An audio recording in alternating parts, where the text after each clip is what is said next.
Hi guys, this is me Pratyush and मैं आज गया था अपना सीयूटी 2026 का पहला एग्जाम देने, जिसमें कि मेरा 3 सब्जेक्ट का एग्जाम था।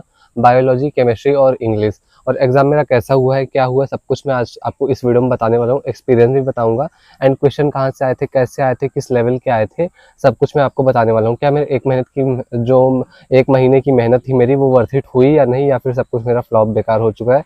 चलो सब कुछ आपको आज की इस वीडियो में मैं बताता हूँ। तो अभी तो मैं घर भी नहीं पहुंचा हूँ। एग्जाम मेरा सुबह 8:30 की गेट क्लोजिंग टाइम था, मैं टाइम से पहुंच गया था। सब कुछ आराम से अच्छे से हो गया था।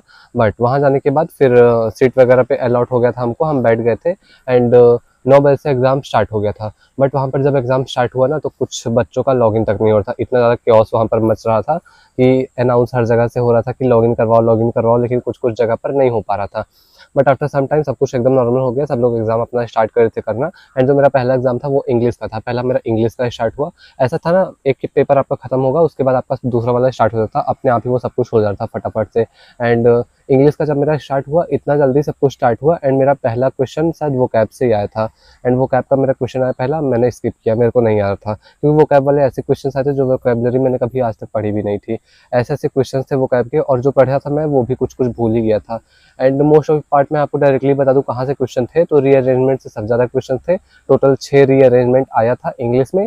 एंड मेरे में तो 6 थे, एंड मेरे साइड वाला जो बंदा था उससे मैंने लास्ट में पूछा, तो उसने बताया मेरे में भी 6-7 रीअरेंजमेंट थे। तो रीअरेंजमेंट आप लोग अच्छे से कर लेना। ऐसा बहुत टफर साइड वाला रीअरेंजमेंट नहीं था, नॉर्मल ही था, बहुत टफ नहीं था, बट नॉर्मल साइड पे ही था। एंड साथ ही उसके साथ में क्या कहते हैं कि हाँ, और उसके बाद फिगर ऑफ स्पीच भी आए थे। फिगर ऑफ स्पीच लेकिन एक जो आया था वो तो नॉर्मल था, मैंने कर लिया। एजोनेंस था, उसमें ए वाले सारे लेटर्स रिपीट हो रहे थे, कुछ कुछ वर्ड्स मतलब हर एक वर्ड्स में ए लेटर का रिपीट हो रहा था बीच बीच में कहीं कहीं पे, तो मैंने वो वाला तो कर लिया। बट एक और फिगर ऑफ स्पीच था जो कि सभी के सभी एडवांस वाले उसमें दिए थे, इसलिए वो मेरे से नहीं हो पाया। कल रात में मैंने फिगर ऑफ स्पीच की वीडियो देख भी रखा था, लेकिन भाई जो मैंने पढ़ा था उसमें से बिल्कुल भी नहीं आया था। एंड रूट वर्ड से मैंने ट्राई तो कर रहा था कि कुछ कुछ एलिमिनेशन वगैरह करूं, बट हो नहीं पा रहा था। तो ऐसा ऐसा मेरा कुछ इंग्लिश भी था। एंड लास्ट टू लास्ट में एकदम 2 पैसेज थे, मतलब आरसी जो 2 थी मेरे में, तो दोनों को करने में मेरे को मतलब ना पूरा ऐसा टाइम का पूरा इशू हो गया था, मेरा नहीं हो पाया। मतलब 2 के दोनों पैसेज में मेरे को आंसर मिल ही नहीं रहे थे। ऐसा लग रहा था कि पैसेज के बाहर से कहीं से आंसर क्वेश्चन मिलेगा, आंसर मिलेगा, ऐसा कुछ सीन हुआ पड़ा था। क्योंकि उसमें फैक्चुअल का पैसेज ऐसा था कि उसमें ना ऐसा मतलब कुछ पॉइंट्स को पढ़ो तब समझ में आएगा, तो कुछ ऐसा वैसा था। और उसमें ना कुछ पेंटिंग मास्टर आर्टिस्ट वाला या मास्टर पेंटिंग वाला ऐसा कुछ था, मेरे को ढंग से याद नहीं, क्योंकि मैंने पूरा पैसेज पढ़ा नहीं था। क्योंकि मेरा हर एक मिनट एक क्वेश्चन में जा रहा था, तो ऐसे ऐसे आखिरी में जाकर के जब 8 क्वेश्चन बचे थे, तो मेरे पास लगभग 15 मिनट बचा हुआ था। जो 8 क्वेश्चन वो आरसी का था, तो उसमें मेरे पास 15 मिनट बचे थे। और 15 मिनट में मेरे से बिल्कुल भी होता नहीं, कम से कम मेरे को 8-8 मिनट लगते हैं एक करने में, वो भी जब जिसमें आ रहा होता है। लास्ट टाइम जब मैंने क्वेश्चन प्रैक्टिस किया था, तो मेरा उसमें ऐसे ही हुआ था। बट इसमें बिल्कुल भी टाइम नहीं मैनेज हुआ, एंड फिर सारा का सारा ऐसा ही बेकार हो गया। फिर जब उसके बाद मैंने उसको कंप्लीट कर लिया, और उसके बाद मेरा पूरा कंप्लीट हो ही गया था, वहाँ पर वो स्विच हो गया। लास्ट लास्ट क्वेश्चन वगैरह मैंने सब देख लिया था, बट एक भी समझ नहीं आ रहा था, तो उतना जल्दी हो नहीं पाता उसमें पूरा पढ़ने के बाद। बट मैंने लास्ट में जा करके पूरा टाइम हो गया था, मैं कर ही रहा था, और वो जल्दी ही कंप्लीट हो गया। ऐसा 1 घंटा लग रहा था, बस आधे घंटे में ही पूरा का पूरा कंप्लीट हो गया था, इतना कम टाइम मिल रहा था, ऐसा लग रहा था कि। बट उसके बाद बायोलॉजी स्टार्ट हुआ, एंड बायोलॉजी में 1 घंटा लग रहा था कि ज़्यादा है, जितने क्वेश्चन जिस हिसाब से आए थे। मतलब मैंने पूरे महीने बायोलॉजी तो एक भी दिन नहीं पढ़ा था अभी तक। मैं जैसा कि बता दूं, बस क्लास 12 तक ही बायोलॉजी पढ़ा, उसके बाद एक भी दिन नहीं पढ़ा था। But the questions are like easier side पे थे। अगर एनसीईआरटी को अच्छे से पढ़ के जा रहे हो तो बहुत आराम से हो जाएगा। बस एनसीईआरटी टू एनसीईआरटी था, बहुत इजीली वो मतलब ऐसा मैं नहीं कहूँगा कि सारे के सारे में आंसर सही हो जाएंगे, बट किए हैं उसमें से तो आराम से सही हो जाएंगे, और मेरे को करने में कोई प्रॉब्लम नहीं होता। क्योंकि 12th में पढ़े थे तो कुछ टॉपिक्स भूल भी गए थे जो हार्ड वाले थे, बट जो टॉपिक्स इजी थे लाइक ओजेनेसिस वगैरह से क्वेश्चंस थे, तो वो सब इजीली हो जाते, काफ़ी अच्छे क्वेश्चंस आए हुए थे। एंड उसको करने के बाद मेरा 15 मिनट 20 मिनट ऐसे ही बचा था बायोलॉजी का कंप्लीट होने के बाद, मेरा पूरा का पेपर। एंड उसको फिर मैंने वो भी कंप्लीट कर लिया। उसके बाद मेरा स्टार्ट होता है केमिस्ट्री। केमिस्ट्री में बिल्कुल नहीं पढ़ता, और मेरा केमिस्ट्री फिजिक्स वाला बिल्कुल भी अच्छा नहीं है, इसलिए मैं केमिस्ट्री में जो भी मेरे मन में आया सब तुक्का ऐसे नॉर्मली लगा करके मैंने पूरा का पूरा कंप्लीट कर दिया। अब देखते हैं कि कितना सही होता है कितना नहीं, बट मैंने केमिस्ट्री में पूरा ऐसा झोंक दिया, सबको कर दिया है। उसमें मैंने 50 में से केमिस्ट्री में 35 क्वेश्चन अटेम्प्ट किया। मैं बस ऐसे ही नॉर्मली कर दूँ, बस आपको बता रहा हूँ, बाकी उसके मैं रिजल्ट वगैरह बिल्कुल नहीं दिखाने वाला, क्योंकि उसका रिजल्ट देख के कोई मतलब भी नहीं है। तो मैंने बस ऐसे ही 35 क्वेश्चन उसमें किए थे, एंड मार्क वगैरह रिव्यू कुछ भी नहीं किया हूँ। बस 35 मैंने नॉर्मली अटेम्प्ट कर दिया, बस कुछ भी नहीं आता, बस 35 कर ही दिया हूँ।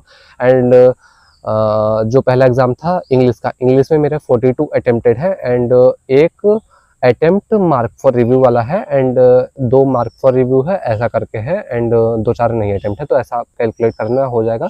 बट 42 मेरा अटेम्प्टेड है कम्प्लीटली अच्छे से, ये मैंने चेक किया था। एंड बाकी बायोलॉजी में 44 अटेम्प्ट किया हूँ, एंड बाकी सब ऐसा नॉर्मली छूटा हुआ है।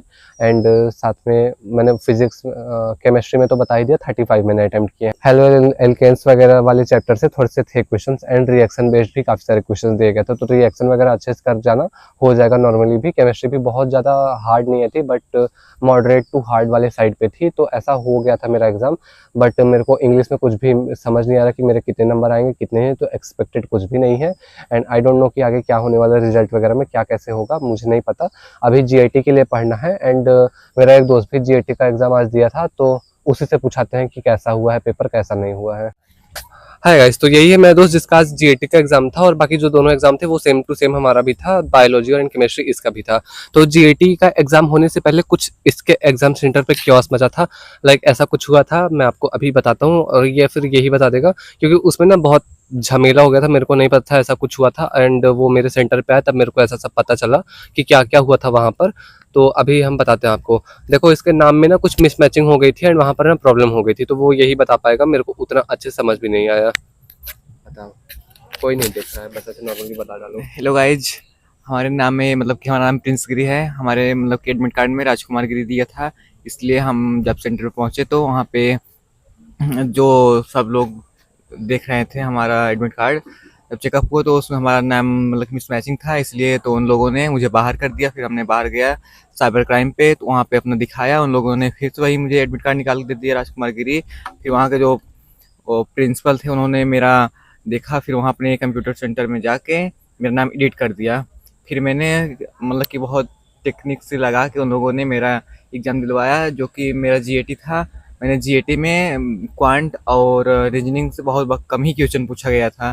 क्वांट से मतलब मैक्सिमम 5 क्वेश्चन था, और रीजनिंग से 10 क्वेश्चन था, और जो भी क्वेश्चन बाकी आया था 35 क्वेश्चन, वो था GK GS, reasoning GK GS था, और इकोनॉमी से था, जीएस से था, तो जो कि बहुत ही डिफ़िकल्ट क्वेश्चन था।